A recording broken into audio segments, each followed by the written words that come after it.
I just wanted to share a horror story that I once heard when I was in summer camp. At the time, the story left me many sleepless nights. It was well known by most of my friends and my brother, but to this day, they all say that they had forgotten the tale that they had once preached around the campfire. Yet even now, older and more intrigued by this kind of stuff, it still perplexes me, and sometimes even scares me. The story begins in the small town of Fletcher in North Carolina. It was a seasonal town that experienced the harshness of winter and the warmth of summer. While most of its members were old, the time came when a wave of young adults had blossomed and were ready to leave the small town in favor of greater lives. The town was a closely knit community, and when there was any sort of news happening inside the town or on its outskirts, people would be sure to know about it as soon as it happened. The day came on a frigid winter snowstorm when everyone in town spread the news of a visitor coming and moving into a large manor which was once owned by a wealthy individual. The old owner of the manor was an innovator who helped bring railways to the United States and expand it throughout the continent. Like many of the New England millionaires, a prominent man in the town known by many, both there and outside of it. The manor was left vacant for 10 years after his death from a heart attack. Once the man moved in, he did not leave for the rest of the day, which left most of the town's members confused. The afternoon darkened into night, and soon, most of the town's inhabitants gathered into its local bar and gossiped about the new visitor. Many of them guessed that he was an outlaw on the run from the law, and others believed that he was an escaped mental patient. Eventually, it was concluded that he was a government official coming down to experience the upcoming spring, which was always beautiful in that area. While all were skeptical of this conclusion, since most members did not take kindly to strangers, they simply let it go, and they continued their duties and conversations on the upcoming graduating teenagers who were all going to college by the end of the year, as well as the annual vacation most teenagers took around the summer. With the arrival of spring, the teenagers were frivolous on the soon approaching end of the school year. The snowy winter had melted away into shimmering streams and left a misty blanket over the air. This year, spring came early, and the anxious parents of the teenagers were pensive on the upcoming summer vacation that all teenagers have in the town. Every year, the town's teens go to a small island off the mainland coast. There, they simply live life to its fullest, with parties. It's almost like the Garden of Eden before the fall. With the concern of them being alone, the parents knew alcohol or even sex would be involved. But soon, the parents realized the fruitlessness of their worries. Since they were responsible teens and life was meant to be lived to its fullest in this town, there were no more worries from then on until that one day. On a sunny afternoon in a convenience store, a 17-year-old by the name of Mary Logan was recounting stock at the register. It was a long Sunday, and she was preparing to close early as soon as the remaining customers finished their shopping.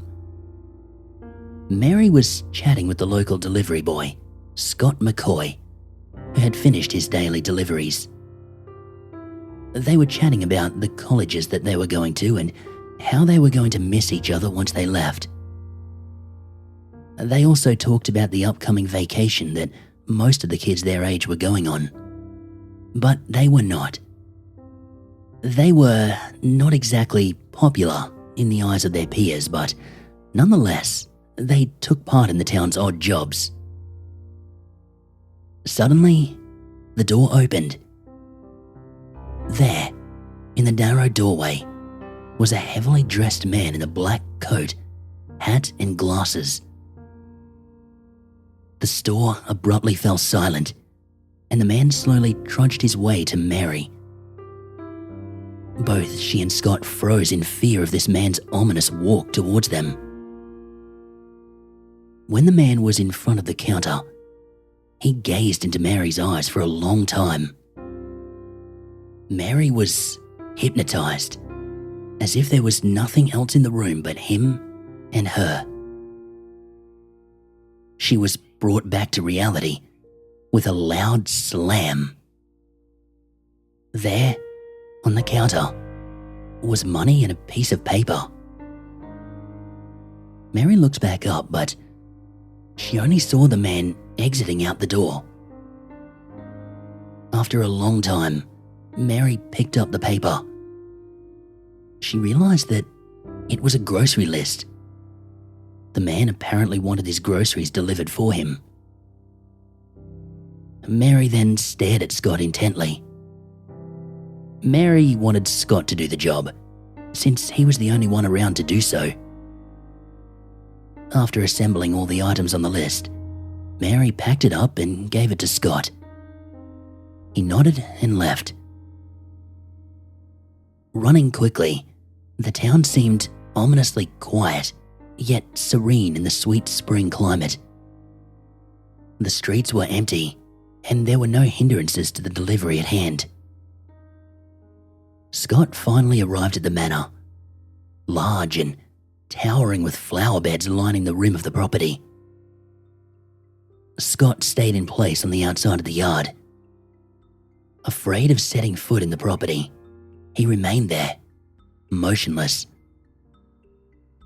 Soon, after gathering up his wits, he slowly took step after step on the concrete road. His foot finally touched a single blade of grass. Panicking, he ran, bolting to the front door. He placed the package on the steps, and he darted back onto the road. Hyperventilating, he turned his head to the house once more. His eyes wandered to the front of the house. He saw something in the top window of the manor. It looked like the blinds taking shape of something. He wasn't sure, but he knew the movement seemed somewhat human. Spring's gentle glow intensified into the bright rays of summer. And with that, the teenagers had gathered by the shore of the beach that oversaw the island. The island was a circular landmass, bordered by a large beach, and in the center was a forest. The teens were preparing to leave the mainland with kayaks and sailboats and soon set off into the paradise. It was late noon once all of them arrived. The orange sun bathed the ocean and island in rays. They celebrated throughout the night, dancing and drinking and laughing in the gentle moonlight. They were happy. So caught up with the celebration, they seemed to be unaware of the slight movement of the bushes, even though there was no wind on that side of the island. The hour was 3 a.m, and most of the teens were tired and ready to end the night with each one of their significant others. Couples entered the forest and the rest stayed by the underbrush and slept. It came time for the teenagers to come back from their vacation. Whilst parents awaited their sons' and daughters' return, time slowly passed. The morning turned to afternoon, and afternoon turned into night, and not a single car was seen to come to town that day. Not a single teenager that left for that island returned back. The town turned hysterical, wondering what happened to its youths. Mothers cried, and fathers threw fits of rage. Yet, no one could understand what happened to the teenagers. After 3 days of no returning teens, the town gathered up in the local bar once more to discuss the situation. But the conversation soon turned into argument and anger towards one another. And with many drunks in the mix, the humble townsfolk soon degenerated into a mob. The mob was filled with rage towards the one person in town who they had no idea of innocence or guilt. The man in the manor. The angry mob marched towards the manor and eventually encircled the property. Despite being gathered all together, not one of them could summon enough courage to enter the house. One man, by the name of Finn was pushed and shoved to the front door. The mob now fell silent and stared at the one near the door. Finn was filled with dread at what was expected from him, but he was being stirred on by the mob's anger. He too was a father who had lost his daughter during the vacation. He started towards the door. He placed his hand on the door handle, which had an ice-cold grip. He turned and opened it, entered, and shut the door. Finn entered what seemed to be a foyer. It was dusty and heavy with the moist, mouldy air. The furniture looked tattered and ripped, almost as if the house was left just like the previous owner left it from the point of his death until now. There was nothing in the room to suggest that anyone lived in that house.